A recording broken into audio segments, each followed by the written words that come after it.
Hello friends, welcome to zaagzoogkitchen. இன்னைக்கு நம்ம zaagzoogkitchenல பார்க்க போறது ரொம்ப டேஸ்டி அண்ட் கிறிஸ்பியான பட்டர் முறுக்கு எப்படி செய்யறது தான் பார்க்க போறோம். இந்த பட்டர் முறுக்கு செய்யறதுக்கு உளுத்த மாவு, பொட்டுக்கடலை மாவெல்லாம் தேவையே இல்லை. வீட்டில் இருக்கக்கூடிய அரிசி மாவு மட்டுமே பயன்படுத்தி வெறும் 10 நிமிஷத்துல நல்ல கிறிஸ்பியா காரசாரமான முறுக்கு வந்து ஈஸியா செஞ்சிடலாம். முறுக்கு செய்ய தெரியாத, அதாவது முறுக்கு சுத்துறது கஷ்டமா இருக்கும்ல, அந்த மாதிரி பிகினர்ஸ் கூட இந்த பட்டர் முறுக்கை கிறிஸ்பியா பெர்ஃபெக்டா செஞ்சிடலாம். ஃப்ரெண்ட்ஸ், இந்த வீடியோ உங்களுக்கு பிடிச்சிருந்ததுன்னா ஷேர் பண்ணி சப்ஸ்கிரைப் பண்ணிக்கோங்க. இந்த வீடியோ உங்களுக்கு பிடிச்சிருந்ததுன்னா வீடியோக்கு ஒரு லைக் கொடுங்க ஃப்ரெண்ட்ஸ். வாங்க ஃப்ரெண்ட்ஸ், டேஸ்டி அண்ட் கிறிஸ்பியான பட்டர் முறுக்கு செஞ்சிடலாமா? பேனில் 1 கப்பு வந்து அரிசி மாவு சேர்த்துக்கிறேன். இது கடையில் வாங்கின பச்சரிசி மாவு தான்.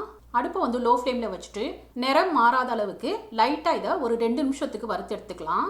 ஃப்ரெண்ட்ஸ், முறுக்கு செய்கிறப்போ இந்த மாதிரி அரிசி மாவு வந்து லைட்டாக வறுத்து எடுத்துட்டு அதுக்கப்புறம் இதில் முறுக்கு செஞ்சோம்னா முறுக்கு வந்து நல்ல மொறுன்னு இருக்கும். இப்போ இதை லைட்டாக இந்த அளவுக்கு வறுத்து எடுத்துக்கிட்டேன். இதை ஒரு பிளேட்டுக்கு மாற்றி வச்சுக்கிறேன். இது கொஞ்சம் ஆறட்டும். இப்போ அதே பேன்லேயே 1 கப் அரிசி மாவுக்கு 1 கப்பு தண்ணி சேர்த்துக்கிறேன். நீங்கள் எந்த கப்பில் அரிசி மாவு அளக்குறீங்களோ அதே கப்பில் 1 கப்பு தண்ணி சேர்த்துக்கணும். இப்போ இதில் 1/2 டீஸ்பூன் உப்பு, பட்டர் 1 டேபிள் ஸ்பூன் சேர்த்துக்கணும். 1 கப் அரிசி மாவுக்கு 1 டேபிள் ஸ்பூன் பட்டர் வந்து சரியான அளவு. இது கூடவே மிளகாய் தூள் 1 டீஸ்பூன் சேர்த்துக்கணும்.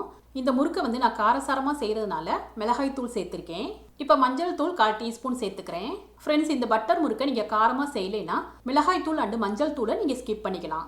இப்போ செரிமானத்துக்காக 1/2 டீஸ்பூன் பெருங்காய பவுடர் சேர்த்துக்கிறேன். இது கூடவே சீரகம் 1/2 டீஸ்பூன், எள்ளு 1/2 டீஸ்பூன் சேர்த்துக்கணும்.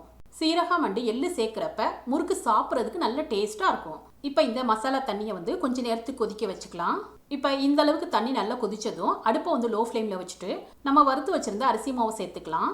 அரிசி மாவு சேர்த்ததுமே இந்த மாவு பார்த்தீங்கன்னா நல்லா கெட்டி ஆகிட்டே வரும். கை விடாமல் இந்த மாதிரி நல்லா கலந்து விட்டுக்கணும்.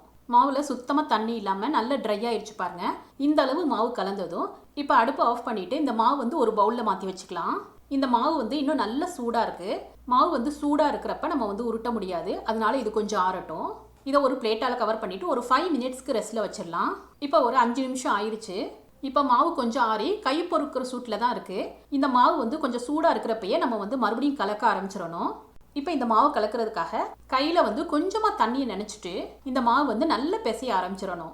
மாவு வந்து ரொம்ப ஆறிடுச்சுன்னா நம்ம கலக்கிறது வந்து கஷ்டமாக இருக்கும். அதே சமயம் முறுக்கு வந்து பெர்ஃபெக்டாக வராது. ஃப்ரெண்ட்ஸ், தண்ணியை ஊற்றி கலக்கிறாதீங்க. கொஞ்சம் தெளிச்சு விட்டு இல்லைனா கையை வந்து கொஞ்சம் நனைச்சிட்டு அந்த ஈரப்பதத்திலேயே மாவு வந்து கலக்கினா மட்டும் போதும். நான் கொஞ்சம் கொஞ்சமாக தண்ணியை வந்து கையில் நனைச்சிட்டு இந்த மாதிரி ஸ்மூத்தாக மாவு கலந்துட்டேன். மாவு பார்த்தீங்கன்னா ரொம்ப கெட்டியாகவும் இல்லாமல் ரொம்ப லூஸாகவும் இல்லாமல் இந்த பக்குவத்துக்கு இருக்கணும். மாவு வந்து காஞ்சிராமல் இதை வந்து ஒரு பிளேட்டால் கவர் பண்ணி வச்சுக்கலாம். இப்போ முறுக்கு பிழிகிறதுக்காக நான் இந்த மாதிரி ஸ்டார் உள்ள முறுக்கு வச்சு தான் எடுத்திருக்கேன். இதில் கொஞ்சமாக ப்ரஷ் வச்சுட்டு இந்த மாதிரி ஆயிலால் கிரீஸ் பண்ணிக்கணும். இப்போ கலந்து வச்ச மாவுலேருந்து கொஞ்சமாக எடுத்துட்டு இதை வந்து முறுக்கு குழலில் சேர்த்துக்கலாம். இப்போ முறுக்கு குழலில் க்ளோஸ் பண்ணிவிட்டு இதை வந்து சாம்பிளுக்காக இந்த மாதிரி ஈஸியாக பிழிய வருதான்னு செக் பண்ணிக்கோங்க. ஈஸியாகவே பிழிய வருது. இப்போ முறுக்கை ஃப்ரை பண்ணிக்கலாம். பேனில் ஆயில் சேர்த்துருக்கேன். ஆயில் சூடானதும் அடுப்பை வந்து லோ டு மீடியம் ஃப்ளேமில் வச்சுட்டு முறுக்கை வந்து இந்த மாதிரி டைரெக்டாக நம்ம எண்ணெயிலேயே பிழிஞ்சு விட்டுக்கலாம். நம்ம செய்கிறது பட்டர் முறுக்குங்கிறதுனால ஷேப்பு முக்கியம் இல்லை. இந்த மாதிரி ரேண்டமாக பிழிஞ்சு விட்டுக்கோங்க. ஃப்ரெண்ட்ஸ், நீங்கள் பிகினராக இருந்தீங்கன்னா உங்களுக்கு டைரெக்டாக முறுக்கை வந்து ஆயிலில் சேர்க்கறதுக்கு கொஞ்சம் பயமாக இருந்ததுன்னா நீங்கள் முறுக்கை வந்து இந்த மாதிரி நீளமாக தனியாக ஒரு பிளேட்டில் வந்து பிழிஞ்சு விட்டுட்டு இதை இந்த மாதிரி பீசஸாக கட் பண்ணிவிட்டு இப்போ இந்த முறுக்கை வந்து கரண்டியால் எடுத்துட்டு இதை வந்து டைரெக்டாக ஆயிலில் சேர்த்துக்கலாம். ஃப்ரெண்ட்ஸ், உங்களுக்கு முறுக்கு சுத்த தெரியும்னா நீங்கள் இந்த மாதிரி குட்டி குட்டியாக ரவுண்டாக கூட நீங்கள் முறுக்கு செஞ்சுக்கலாம். முறுக்கு வந்து லோ ஃப்ளேம்லேயே வச்சுட்டு நம்ம ஃப்ரை பண்ணோம்னா முறுக்கு வந்து எண்ணெய் குடிச்சிரும். அதனால அடுப்பை வந்து லோ டு மீடியம் ஃப்ளேமில் வச்சுட்டு முறுக்கை வந்து ஃப்ரை பண்ணிக்கணும். முறுக்கை வந்து உடனே திருப்பிடாமல் ஒரு 2-3 நிமிஷத்துக்கு ஃப்ரை ஆனதும் தான் நம்ம திருப்பி விடணும். இப்போ எண்ணெயில் வந்து பபுள்ஸ் ஓசையெல்லாம் ஓரளவுக்கு அடங்கி முறுக்கு வந்து ஒரு சைட் குக் ஆயிடுச்சு. இப்போ இதை அப்படியே திருப்பி விட்டுக்கலாம். இப்போ மறுபடியும் திருப்பி விட்டு நல்ல கோல்டன் ப்ரௌனாக ஃப்ரை பண்ணிக்கணும். இப்போ முறுக்கு நல்லா ஃப்ரை ஆயிடுச்சு. நல்லா கிறிஸ்பியாக இருக்குது பாருங்கள். இப்போ முறுக்குலேருந்து எண்ணெயெல்லாம் வடிச்சிட்டு எடுத்துக்கலாம். இதே மாதிரி அடுத்த பேட்ச் முறுக்கையும் நம்ம பிழிஞ்சு விட்டுட்டு ஃப்ரை பண்ணிக்கலாம். ஃப்ரெண்ட்ஸ், முறுக்கு செய்ய தெரியாத பிகினர்ஸ் கூட இந்த பட்டர் முறுக்கை ரொம்ப கிறிஸ்பியாக டேஸ்ட்டாக 10 நிமிஷத்தில் ஈஸியாக செஞ்சிடலாம். இந்த பட்டர் முறுக்கை இந்த தீபாவளிக்கு ட்ரை பண்ணி பாருங்கள். இந்த பட்டர் முறுக்கு எவ்வளோ மொறுன்னு இருக்குன்னு பாருங்கள்.